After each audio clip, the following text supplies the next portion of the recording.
All right, Skol Hoppers, welcome back. We are still on the Skol Hop Brew Hop. We are heading to probably our last two breweries of the trip. Of course, it's only the first annual, so next year we'll be back at it again. But we're heading to Cedar Rapids from Des Moines, and we got a little bit of time, so we thought we'd do some podcast segment here.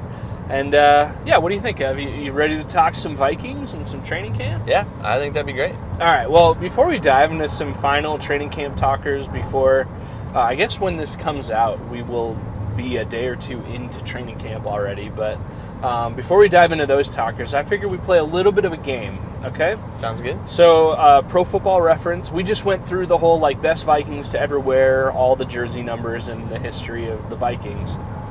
And how we determined was we looked at Pro Football Reference and their stat called the Approximate value, the AV, and that kind of gives a number rating to each player. So if you have a high number, if you have a number of 150, you're probably a pretty good career player. So I thought it'd be cool to see if you can go through and name the top 5 Vikings per Pro Football Reference's AV value in the entire team history. Do you think you can come up with some of those names? I think I can. Let me just clarify a few things and make sure that I'm on the same page and make sure our audience knows what we're trying to do here. Absolutely. So you have the list on your phone, yep. And it's sorted by Pro Football Reference's AV score, which is like a composite number that just boils everything down to one number. Yep. Basically telling us how valuable each player was to the team. And I have to guess the top 5 in Vikings history. Yep. And to be clear, this is for their Vikings career. Yep. So while Brett Favre is one of the best quarterbacks of all time, and he might have a respectable Vikings career AV, he only played a season and a half, so he probably wouldn't be in the top 5 of all time Vikings. I would highly doubt he's in the top 5. So yeah, it is the top 5 Vikings according to AV. So you think you got it? I think so. All right, let's just shoot. There's no time limit. Let's just see how many you can get before you think you give up. And in no particular order. Yeah, either. When you say a name, I'll tell you okay, yeah, he was number 2, or oh nope, he was number 27 or whatever. So I'll let you know. Somebody that has to be up there, and I'll be shocked if he's not. I know who you're gonna say. Fran Tarkenton. Oh, okay, I was wrong. Fran Tarkenton is absolutely on that list, and let me blow your mind a little bit. He is number 5. Really? Yeah. That was unexpected. Yeah, he's number 5 with a Vikings career AV of 158, according to Pro Football Reference. Okay, wow. That makes my job a little harder because I thought he was top 3. Yeah. And I'm not lying here. There's no BS going on. Sure. This is blind. I mean, we do have a little bit of reference because we did go through that whole list of best Vikings to wear each number, but I mean, I'm driving. That was a week ago / a month ago when we started that whole thing. So, I'm kind of working off of not a whole lot here. Okay. But you're still 1 for 1. You got Fran Tarkenton. He's number 5. We'll roll with it. What are the other 4? Fran is 5. Yep. Randy Moss has to be on that list as well. All right, you ready for me to blow your mind again? Yeah. Randy Moss is high up on the Vikings AV career. He's not in the top 5, though? He's not even in the top 10. What? He's not even in the top 15. Oh, my gosh. Randy Moss is number 16 on the Vikings career AV with a score of 101. Wow. All right. Well, I am 1 for 2. How about? And you don't only get 5 guesses. We can keep going until you get them. You can count how many guesses. I might be kind of bad. I'm bad at games like this. No, you'll get these guys. These guys, they're all names you know. There's no weird unheard of name. You know all these names. My next guess is Chris Carter. Oh man! All right. I told you I'm bad. Let me blow your mind for the 3rd time. All right, Chris Carter. He's high up as well. He's higher than Randy Moss. I knew that. But with a score of 120. For a Vikings AV score of 120, he is number 9 on the list. Wow. So he's top 10. Yeah, he's top 10. All right. So far, of your 3 guesses, you got 1 of the top 5. I'm still batting .333. Yeah, I like that. You're a baseball Hall of Famer, which tells you everything you need to know about baseball. All right. Next guess, arguably maybe the best Viking of all time, and it's a shame that he's not in the Pro Football Hall of Fame. Mm-hmm. Retired number 70, Jim Marshall. Jim Marshall, ding, ding, ding. All right, with an AV score of 163, a Vikings AV, Jim Marshall is number 3. Okay. All time. So we've got Fran and Jim Marshall. Fran was what? What was his score? Fran Tarkenton, his Vikings AV was 158. 158. Okay. So I've got 5th and 3rd. Mm-hmm. I'm going to go, my next guess, I'm going to stick with the Purple People Eaters because they were amazing. Okay. I'm going to go with Carl Eller. Carl Eller, Evan, is number 1. Is he really? Yeah, he's the best Viking of all time by Pro Football Reference's AV with a score of 177. He was good. Yeah, he played from 64 to 78. So what was that, 15 years? Yeah, Jeez. 209 games played. That's crazy. A score of 177. So I've got the odd numbers. I've got 1, 3, 5. 1, 3, 5. 1 Eller, 3 Marshall, 5 Tarkenton. All right. All right. Who else do you think is on the top 5? So this is interesting because all 3 of the guys that I've guessed correctly are from before our era. Yeah. Oh yeah. Like we were born in the early 90s. Mm-hmm. So are there any players left, 2 or 4, that played during our era of Vikings football? I don't think I can answer that question. Okay. Wow. In the nature of the game, I'm not going to answer that Playing question. hardball. Okay. All right. I'll take another guess because I'm what now? I'm 3 for 5? Oh, yeah. I think so, yeah. I think I'm 3 for 5. Okay. My next guess will be arguably the greatest running back in Vikings history, Adrian Peterson. Adrian Peterson is fairly high up on the list. But he's not top 5. He's not top 5. He's Really? not top 10. Really? He is right ahead of Randy Moss. He is 15th in Vikings history with a score of 106. Wow. I would not have guessed that. Yeah. Okay. I would have guessed higher on him as well. 3 of 6, so I'm still batting 50%. Yeah, you're still 500. doing good. All right. Let's see. We will go with... Yeah, blank space here, sorry. Taylor Swift song. Trying to fill airtime here. Not trying to be awkward, but I'm thinking. You are driving, too. I am driving. There's your excuse. It is. We just went through kind of a busier area, too. Yeah, There was yeah, some yeah. traffic that I was having to navigate, but it's all good. Yep. This is a fun way to kill the time, too. Yeah, definitely. You still need 2 and 4. 2 and 4. All right. Is one of them like glaringly obvious? Like I'd say they both are. Okay. They're both on the list. You would cover your face in shame if you couldn't come up with these 2 names after a while. All right. And again, you're not getting gigged for incorrect guesses. You know all the best Vikings in team history. All right. So the next one I'll go with, I think he was one of the original Vikings. I think he was, if he wasn't drafted in 61, he played for the team like very early on in their history, was very consistent. I think his number's retired, 53, Mick Tingelhoff. Mick Tingelhoff is an amazing Viking, and he is highly revered, and rightfully so. His number of 53 is retired. However, his AV of 152 is good enough for 6th all-time. So he's Vikings right behind history. Fran. Yep. Man, well, I got close. I mean, I was on the dartboard there. Oh, yeah, you're right there. You're right there. I wasn't in the bullseye. So now I want to think about, my logic is I'm going to think about retired numbers. Okay. Can you answer that question? I'm not going to. Okay. Well, I'll just maybe waste more guesses on Yeah, retired they're not numbers. wasting it.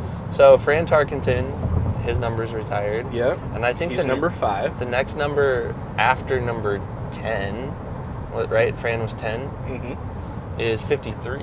Yeah, that's Mick Tingelhoff. And that's Mick. He was 6. Mm-hmm. And then after that, it was Jim Marshall at 70. Mm-hmm. And you got 77, which was Corey Stringer. And I don't think his AV would be high enough to put himself in his career was, it was short very enough short. that Yeah. he's not up there. Unfortunately, Yep. so. Oh, yeah. And then after that, you have Chris Carter, who I've already guessed, at number 80. Mm-hmm. And then you have, okay, so I'm going to go with 88, Alan Page. Is that your That's an official guess. official guess? All right. I think he's 4. All right, you nailed number 2, Evan. Oh, Alan he's Page 2. is number 2 Viking all time, according to Pro Football References AV, with a score of 165. All right. So you have Carl Eller at number 1, Yep. Alan Page at number 2, Jim Marshall at number 3, and then Fran Tarkenton at number 5. You're just missing number 4. Number 4. You Okay. can do this, Ev. I have absolute faith in you. All right. So. And I know you know this name. We've exhausted the retired numbers. Yep. Because I'm pretty sure Alan Page's 88 is the highest retired number. Correct. This might not be the best guess in the world, but if he's not up there in terms of AV, I'll be shocked. Okay. I'm going to guess Paul Krause, number 2. Paul Krause. Let's see. So he is not number 2. Where is he at? Let's look. Oh, I am kind of upset about how low I'm going on this list. I'm also upset with, I'm pretty sure I'm less than 50% on my accuracy. Yeah, I haven't been now. keeping track of that. I'll go back and watch it in the editing. We'll update that. I absolutely must have missed his name because I went all the way down to like 100 and I didn't see his name. Oh, he still holds the league record for career interceptions. How is he not a top 20 player in franchise history? This is embarrassing. Can you get your eyes checked over there or something? I absolutely need to. You're also wearing a green shirt. I forgot to make fun of you. Yeah, we don't need to do that. We don't need to make fun of me. You made fun of me yesterday for not wearing my Skol Hop shirt, which, by the way, I'm doing today. Yeah. But again, I told you, I knew you were going to do it. I'm playing chess over here, not checkers. Chess, not checkers. I'm always thinking one step ahead. Can't believe. Oh, Paul Krause. Jeez, I just totally skipped over it. Paul Krause. Get this guy some bifocals.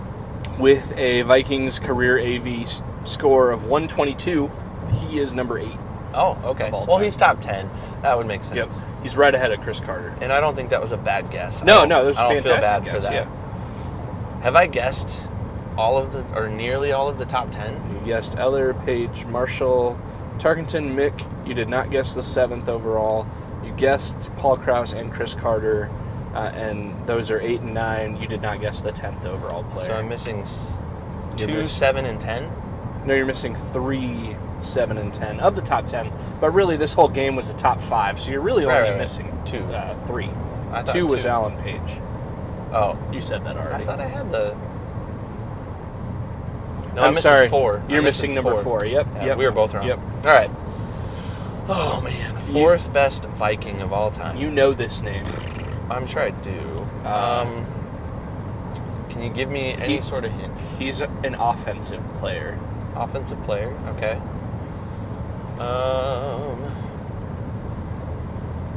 Let's see. Played for the team for, I think, 12 seasons, if I'm counting right. Okay. I believe the Vikings were not the only team he played for. Still blanking. This is not helpful at all. You could argue, is the best Viking of all time, depending on the conversation. However, he is ranked number 4 by this measure. Okay. We have said his name not last week, but maybe the week before. Okay. So in the 60 to 79 jersey number range. Maybe. Okay. And I feel like I've given you a lot there. We said his name when talking to Dustin Baker, but that would have been in the same episode. All right. I'm going to go with... This could be the worst guess in the world. I don't know. Let me ask you this question. You have to answer yes or no. I can't commit to anything. You have to commit to this. All right. It's a simple yes or no. Were we present when this person was inducted to the Ring of Honor? No. We were not? We were not. This is not. So it's not Jared Allen. It's not Jared Allen. Dang. Well, I guess you said offensive player too. What am I even thinking? Yeah. He's a defensive lineman. I mean, Jared Allen did try to make it initially as a long snapper, so... Okay. but no. You gotta feed me a few more clues here, because I'm like... You and him have shared occupations. Oh. Okay. I believe he's a Hall of Famer. If not, he should be. I believe he is. I'm gonna feel so dumb. You've heard his name. This one. Is he a Ring of Honor? Oh, I have to imagine he is. I don't know for sure without looking at it, but if he's not, we need to riot. Gosh. He's not a skilled player. Why am I drawing such a blank? He's an offensive non-ball carrier. So a lineman, center. Yep. He's an interior lineman. Probably the center. He is not the center. Not a center, so he's a tackle. He is not the tackle. He was a left guard. Left guard. Played for the Vikings from 88 to 99. Oh. He wore number 64. I have the biggest... Randall McDaniel. I had the biggest brain fart of my life. All right. Randall McDaniel. You knew his name. We've talked about him recently. We did talk about him recently. Yeah, we need to jab you a little bit for not getting that one. Yeah, that's deserved. I would like to say I got 4 or 5 in 10 guesses. Yeah. So one that bad. you didn't get. Well, you didn't get number 7, which would be kind of hard. He was an original, early Viking in the 60s and 70s, even the 80s. Right? 1981, he was his last Viking season. Ron Yeri, number 7. And number 10 you could get. He's a defensive player. He was a part of a famous wall. Kevin Williams. There it is. Yeah. Okay. So he eventually named most of the top 10. I'm surprised Randy Moss isn't higher on that list, but... Well, I think part of that has to do with the fact that he left and he played for how many other teams? Yeah. Feels like half a dozen. The Patriots, the Raiders, the Niners, the Titans, and I think that's it. Yeah. Other than the Vikings. But yeah. Anyways, that was fun. Yeah. I feel really dumb that I didn't know Randall McDaniel at number 4. Sometimes we all have blocks. Seriously, it was just like, I got nothing for that one. But it's all right. All right, man. Well, that was fun. Another fun thing is football season's right around the corner. We got training camp. Depending on when you're listening or watching this, training camp may have already started. But yeah, it's coming right around the corner. Today, J.J. McCarthy agreed to a contract with the Vikings. Fully guaranteed 4 years, like $21-point-something million with a 5th-year option because he's a first-round pick. What do you think about that? Yeah, I mean, we talked about this a little bit. We've obviously spent pretty much every waking moment of the last 24, sleeping moment, 36 hours together. But we were talking earlier today just about how that was kind of the big Vikings news of the day, and I just made the comment to you. I said, I'm not surprised. Yeah. I figured that would happen. They drafted him so high. Also kind of interesting, and you pointed this out, so I'm not trying to steal your thunder, but Dallas Turner has not signed a contract yet with the Vikings. Again, I'm confident that will happen. I don't think Kwesi is going to use 2 draft picks like he did so high in the first round and not work to get a deal done with those guys. Might it happen during training camp? Might it be later than that? Who knows? But a deal will get done with Dallas Turner, and it's good news for the Vikings and for J.J. McCarthy that deal is done. They don't have to worry about that anymore. Yep. And hopefully they can really focus on developing him and building him up to be that franchise QB of the future. Mm-hmm. So, and I'd even put money on it that Dallas Turner's contract will be signed probably even before this episode of our podcast is released to people. So this may be an outdated talker already, but yeah, it'll happen. I'm not concerned about it at all. They'll figure it out. They wouldn't have drafted him that high if they weren't ready to sign the contract. It's just all the details and everything. So, yeah. One of my favorite videos from the draft was Kwesi telling KOC, that they got Dallas. Yeah, and Dallas. Kind of that Turner, like, we're getting him. yeah, that was kind of the like Really?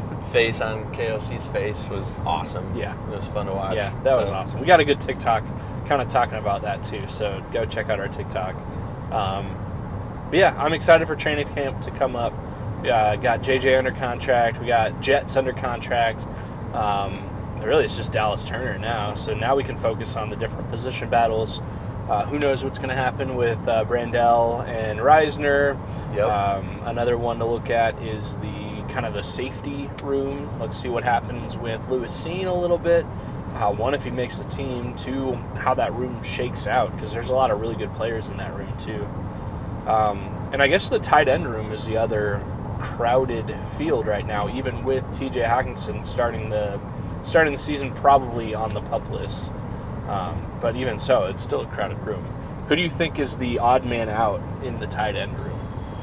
Oh gosh, in the tight end room, I think you're probably looking at Johnny Munt or Nick Muse. Okay. I think Josh Oliver's solid. I don't think they would have made a move to go out and get Robert Tonyan if they didn't think he could be a contributor. Mm-hmm. And obviously, there's still hope that TJ's back, maybe even like after the bye week or something like that. Yeah. Pretty early on in the season. So, I think it's got to be Munt or Muse. I think both guys deserve to be on the team. Mm-hmm. I think it'll be a tough decision for Kwesi and KOC to make when it comes down to cut down day. Mm-hmm. But I don't know. And I don't even know, like, how many tight ends do you carry on the 53-man roster? Do you carry 4? Do you carry 5? 5 seems a lot. That does seem like quite a bit. Maybe 4 or 3.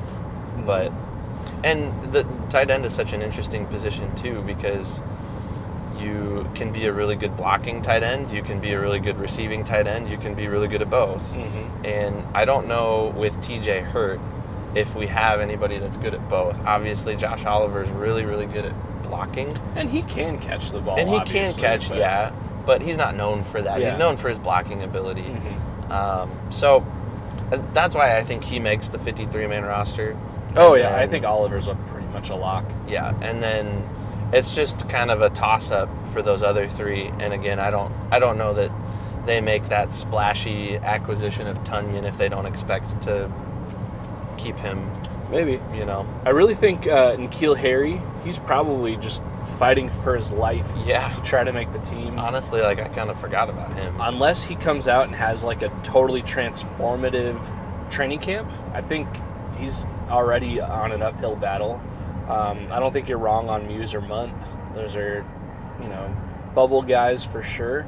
But I think I tend to disagree with you a little bit on Tonyan. I don't think he's a lock to do anything. I think he's really... Everybody's got to prove their worth. But I think Tonyan has bounced around quite a bit, and it's not like they went out of their way to sign him. Like, he was still available pretty late in free agency. I think he's got a pretty good uphill battle. It's a fun storyline to follow, and he's had some flashy plays throughout his career every once in a while. But, I think Harry and Tonyan might be the first ones out. Yeah, that could be. And honestly, like, I could see Harry getting cut. Yeah. I could see Tonyan, Munt, or Muse on the practice squad, and then the other 2 guys are starters. Yeah, I don't know. For sure. It'll be interesting. That's a really interesting position battle for sure. What about guard? What do you think about Brandell, Reisner? I mean, it took the Vikings forever to bring Dalton Reisner back.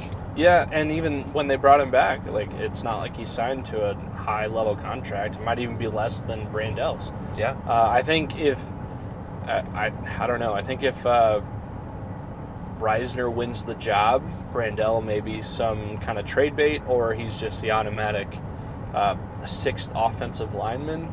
I think if Reisner doesn't win the job, he could be a surprise cut, just on the lateness of his signing, the low value of his contract. I don't know how much they'd have to eat in guarantees, if anything, if they cut him. If he doesn't win the job, he could be at risk of not even being on the roster. So I like him. I think he's a fun player to follow, and he definitely seems like a good dude. I don't want him to be cut, but I wouldn't be utterly shocked if that happened. Yeah, I definitely agree with what you've said. I like him a lot too, but it doesn't seem like the coaching staff has a ton of faith in him. Mm-hmm. And he's a known entity, right? Mm-hmm. It's pretty well known that he's great at pass blocking, but not so much in the run game. Yeah. And that's his weakness. And Brandel, I think, is pretty balanced that way. Mm-hmm. I think he's pretty good in both. So, the coaching staff might be looking for a little more consistency there. Maybe. Especially after a season like last year where we had to rely on the passing game so much because the running game just wasn't there. Mm-hmm. You hope to balance that out, and you say it all the time. The running game helps everything. If you can get the run game established, it just makes everything offensively better. Absolutely. So. It's funny because, I definitely value the run game, but I also devalue the running back position as a singular player. I don't pay running backs because they get injured. But running backs are people too. Yeah, okay, well, they are, and they're well compensated, but you can't just rely on one. It really ends up screwing you if you rely fully on one. As opposed to having a few different options. You gotta have 2 or 3. You gotta have your shifty guy. You gotta have your downhill guy. You gotta have your third down guy. You gotta have your end zone guy, right? Goal line situation. Yeah. So, and sometimes that guy can do multiple Some of those things. Roles. Yeah. But you need different backs in different situations. And for sure. Jeez. Whoa! I just got a huge rock on the windshield, but I don't think it. Yeah, we should be okay. Nothing shattered. We're good. I have already replaced the windshield on this car once. Oh, wow. So, all right. Hopefully we don't have to do it again. That would be a memorable moment on the Skol Hop if we had to do that, though. That also may be a sign. I think we're at a good point where we can kind of transition back over to the Brew Hop. Yes, sir. We've got, who do we have coming up in Cedar Rapids? We're about a half hour out of Cedar Rapids right now. We're headed to Lion Bridge Brewery first. And then, hopefully, if time allows and we can squeeze it in, we're going to hit up House Divided in Ely, Iowa, which is just south of Cedar Rapids. Yeah. So, all right, sweet. Well, before we get hit with another few rocks, I think we should sign off and check back in when we get there. Skol. Skol.